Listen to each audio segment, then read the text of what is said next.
Hello everyone and good morning. My name is Vivek Sharma and today we will be discussing three major articles.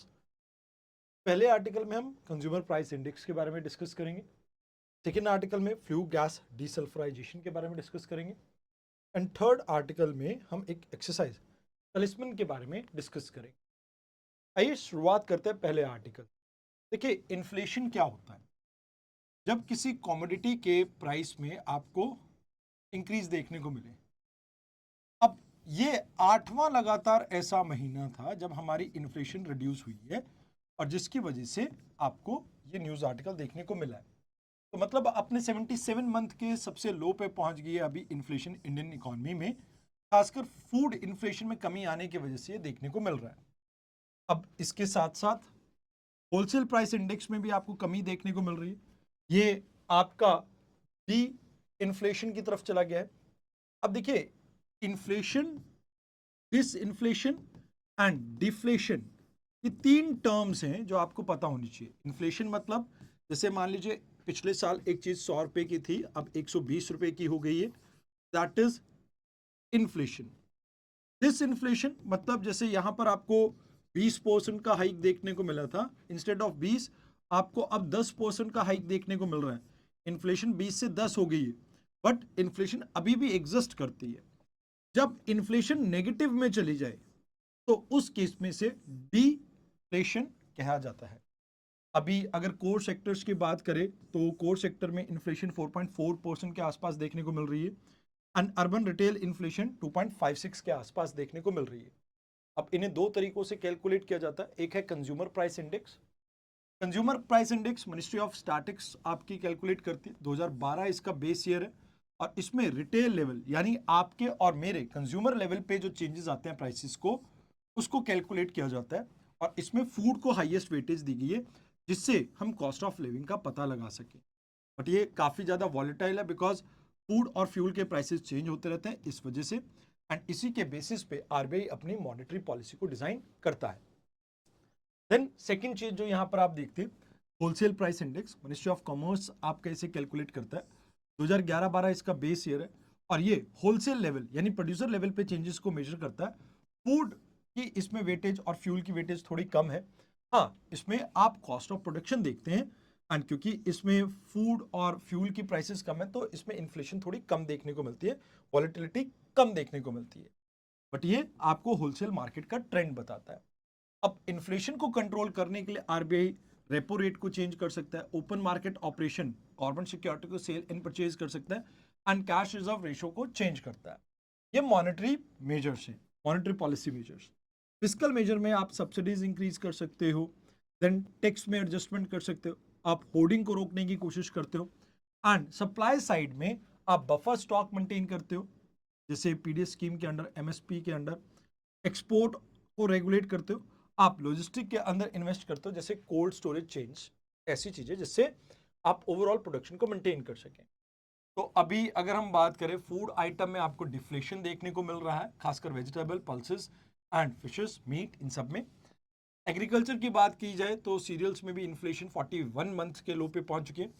थोड़ा base effect भी आपको देखने को मिल रहा है. पिछले साल इन्फ्लेशन बहुत ज़्यादा तेज थी तो इस वजह से इन्फ्लेशन इस साल थोड़ा कम देखने को मिल रहा है.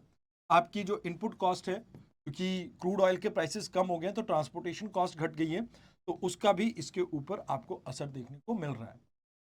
ये वो मेजर चीजें हैं जो आपको यहाँ पे याद रखनी है. अब बात करते हैं सेकेंड आर्टिकल की. इस आर्टिकल में we will be discussing about fuel gas desulphurisation.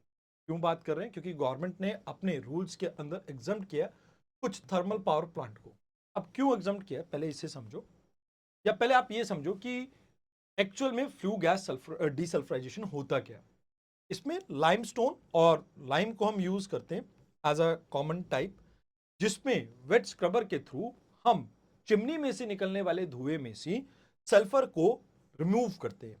मतलब ये सल्फर के रिमूवल की एक टेक्नोलॉजी है जो खासकर coal fired thermal power plant में यूज की जाती है. अब धुएं में से आप क्या कर रहे हो, सल्फर को हटा देते हो.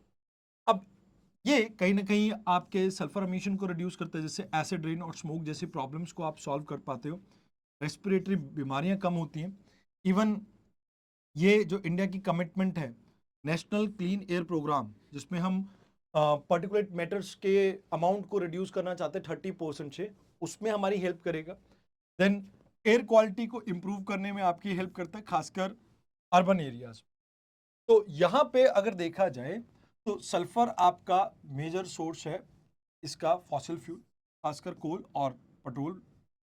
इससे रेस्पिरेटरी बीमारियां रहती है, हार्ट की बीमारियां हो सकती है, एसिड रेन, और even secondary pollutant like particulate matter 2.5 भी इससे क्रिएट होता है। एंड इससे ऑयल, सॉइल एंड वाटर की एसिडिफिकेशन की प्रॉब्लम देखने को मिलती है, जिससे agriculture as well as biodiversity के ऊपर आपको इम्पैक्ट देखने को मिल सकता है। नाउ इंडिया लार्जेस्ट अमीटर है सल्फर डाइऑक्साइड का, एंड इससे एयर पोल्यूशन होता है, जिससे हमारे सिटीज में फ्रिक्वेंटली स्मोक की प्रॉब्लम आपको देखने को मिलती है। तो गवर्नमेंट ये कहती है कि भाई आपके 11% थर्मल पावर प्लांट्स को अब जरूरत है फ्लू गैस डिसल्फराइजेशन को यूज करने की। बाकी जो अर्बन एरिया से दूर हैं, मतलब ये भी मोस्टली अर्बन एरिया के पास है जहां पर एयर क्वालिटी खराब है, वहां पर करना है आपको। बाकी जो 10 किलोमीटर रेडियस से दूर है सिटीज से, वहां पर इसकी जरूरत नहीं पड़ेगी। तो कहते क्यों, कहते सल्फर कंटेंट हमारे यहाँ पर कोल के अंदर कम है, प्लस इसकी एस्टिमेट कॉस्ट बहुत ज़्यादा है, इंडस्ट्रीज उसको अफोर्ड नहीं कर पाएंगी, एंड इसका बहुत ज़्यादा बेनिफिट नहीं मिल रहा है पर्टिकुलर मैटर के रिडक्शन में। तो यहाँ पर इस वजह से आप ये कह सकते हो कि हमारी जो ऑलमोस्ट 492 सिटीज़ है, उसमें से 490 में तो सल्फर अभी सेफ लिमिट में ही रिकॉर्ड किया गया है। बट कहा जाता है कि भाई देखो, आप इससे तो इन्वायरमेंटल आपके जो नॉर्म्स है, आप उसको डिल्यूट करते जा रहे हो। ये ग्लोबल बेस्ट प्रैक्टिसेस से कहीं ना कहीं कॉन्ट्राडिक्ट कर रही है, जहां पर हमेशा फ्लू गैस डीसल्फराइजेशन के ऊपर फोकस किया गया।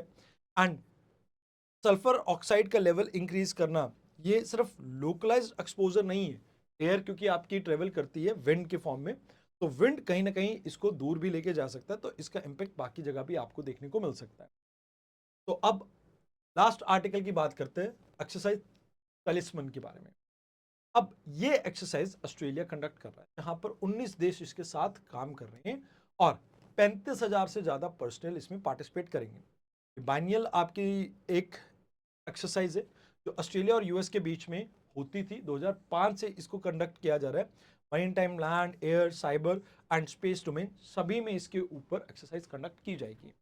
अब कौन कौन से देश इसमें पार्टिसिपेट कर रहे हैं? वो देश जिनको चाइना से खतरा है, खासकर US, Australia, India, Japan, UK, Canada, France, Germany, South Korea, Indonesia, Singapore, Philippines, New Zealand, Fiji, Thailand, Togo, Norway, Netherland, Papua New गिनीना। अब यहाँ पर ये शैलो वाटर में ट्रेन करेंगे क्वींसलैंड के पास, एंड पपुआ न्यू गिनीना के पास एक्सरसाइज कंडक्ट की जाएगी, जहाँ पर ऑस्ट्रेलिया इसे होस्ट करेगा for the very first time. इसमें हिमर्स यानी high mobility artillery rocket system के ऊपर भी फोकस किया जाएगा, जो रिसेंटली इन्होंने किससे एक्वायर किया था? यूएस। तो यहाँ पर इंटीग्रेटेड वे में किसी भी तरह से जो भी थ्रेट आपके होंगे उसको काउंटर करने की बात की जा रही है। तो याद रखना, मेजर फोकस इसका वैसे तो चाइना के ऊपर है, but still it's one of the biggest, आप ये कह सकते हो कि मिलिट्री ड्रिल्स जो आपको यहाँ पर देखने को मिलती है। तो चांसेस जो भी सिक्योरिटीज के आपको देखने को चैलेंजेस देखने को मिल रहे हैं चाइना के साथ, उसको काउंटर करने के लिए। आज के इस डिस्कशन में इतना ही था। आई होप आपको डिस्कशन अच्छी लगी हो। कल मिलते हैं एक नए डिस्कशन के साथ।